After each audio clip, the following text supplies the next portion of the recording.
A análise técnica conta, como sempre, com a participação de Luís Correia Tavares, da World Spreads. Luís, muito boa tarde. Boa tarde. Começámos aqui pela banca portuguesa, nem de propósito estivemos a ver que está com menos dependência face ao Banco Central Europeu, nem por isso as ações têm vindo a subir em bolsa, mínimos históricos consecutivos para os maiores bancos portugueses, que de grande nesta altura já têm muito pouco previsões para a evolução das ações.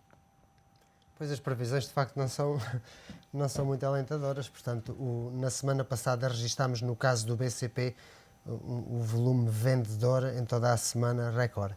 Um volume de negociação com perdas recorde, portanto do último ano pelo menos, o que acompanhada da tendência descendente não nos dá muitas, portanto, não há perspectivas positivas, sem a superação dos níveis de 19 cêntimos, 22 cêntimos e 30 cêntimos para o caso do BCP, mas já são tudo níveis em onde teria que a cotação subir 100% para atingir níveis destes, portanto... Algo que é impensável nesta altura. É possível, mas parece, quer dizer, tudo é possível no fundo, mas resulta muito difícil e eu a análise que venho fazendo ao BCP, por exemplo, de há uns meses a esta parte, tinha algumas divergências que foram todas elas anuladas, portanto, quer isso dizer, os osciladores convergiram acompanhando o preço, portanto, as mãos que se estavam a posicionar compradoras por alguma razão deixaram de o estar. Porque nós chegámos a falar disso aqui no fecho de contas, que parecia que o volume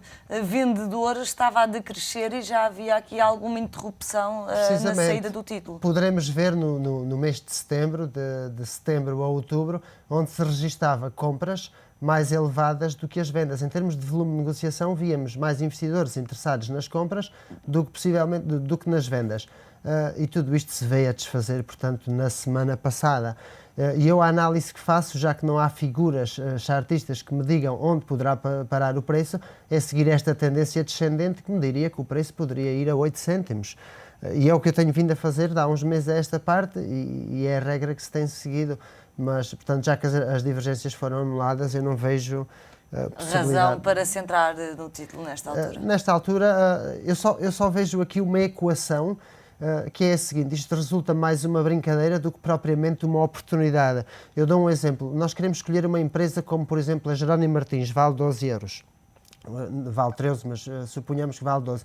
E estamos dispostos a perder 1%. 1% são precisamente 12 cêntimos, aquilo que vale o BCP. Pois, em vez de destinarmos todo esse dinheiro que destinaríamos, por exemplo, destinaríamos só aquela parte que estava destinada à perda. E só essa parte, que é 1%, no investimento de 100 mil euros, são 1000 euros, destiná-lo-ia aqui e cruzaria os braços. Isto não é uma recomendação, isto é um cruzar de braços, e aqui eu tenho a certeza que nunca perco mais do que aquele 1% que eu estipulei de início. Portanto, isto é mais uma estratégia do que propriamente... Quase de hedging da carteira. Precisamente. E para cruzar os braços e esperar, eu pelo menos tenho a certeza que abaixo do zero ele não passaria, portanto, que aqueles 12 cêntimos, e coisa que eu também não acredito que venha a acontecer, também temos de ser um pouco otimistas, mas quero isto dizer, é mais como nessa perspectiva, porque não vejo outra perspectiva de investimento. Nem a análise técnica tem figuras para o BCP nesta altura? Nesta altura, não.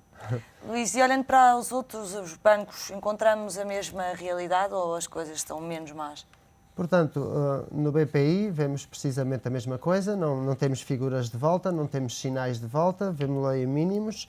No caso do BES, que era portanto, estava a apresentar melhores condições para o dia de hoje, anulou a figura que teria feito a semana passada, pois não superou o tal nível de 1,72 e encontra-se em mínimos, com forte, portanto, negociação, mais uma vez, pressão vendedora. Pressão vendedora, e dirigimos-nos ao Banif e encontramos mais do mesmo, portanto, mínimos atrás de mínimos, com menor volume de negociação de qualquer um dos outros e sem divergências nos osciladores. Portanto, na banca não temos aqui qualquer vista como oportunidade ou mudança de tendência.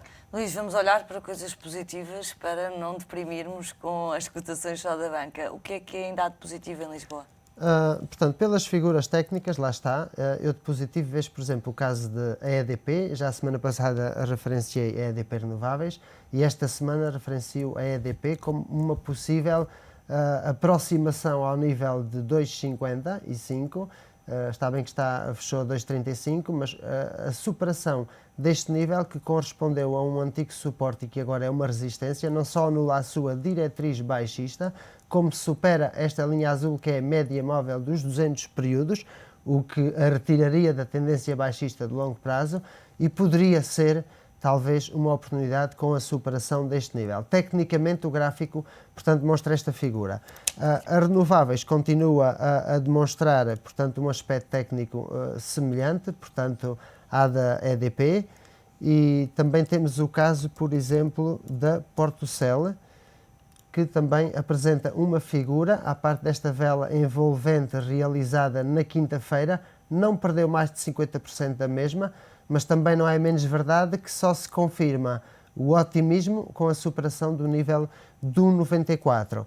Um outro aspecto que me faz estar atento, mas que não quer dizer que seja para já, portanto, algo de positivo, mas que começa a dar algum sinal, é a Mota-Engil, porque faz uma formação em L, toda esta lateralidade, aqui com estas divergências altistas, portanto, as tais mãos fortes a começarem talvez a mostrar algum interesse, esta lateralidade não deixa perder estes mínimos, a aproximação ao canal descendente e este último volume comprador muito acima da média registada nas últimas semanas faz-nos estar atentos para já a ver o que é que poderá fazer esta companhia.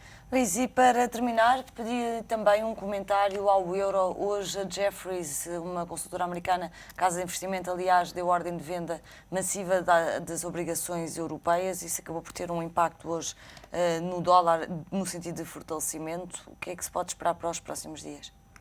Pois, em relação ao euro, nós podemos dizer que o mesmo, não perdendo o nível de 1,3595, é o nível que eu menciono como suporte mais importante, continuará com uma possível tendência, portanto, altista, com projeções a 1,42, 1,4340 e 1,4545. Perdendo este nível de 1,3595, tem mais alguns suportes, mas aquele que será mais importante não perder será o nível de 1,3135.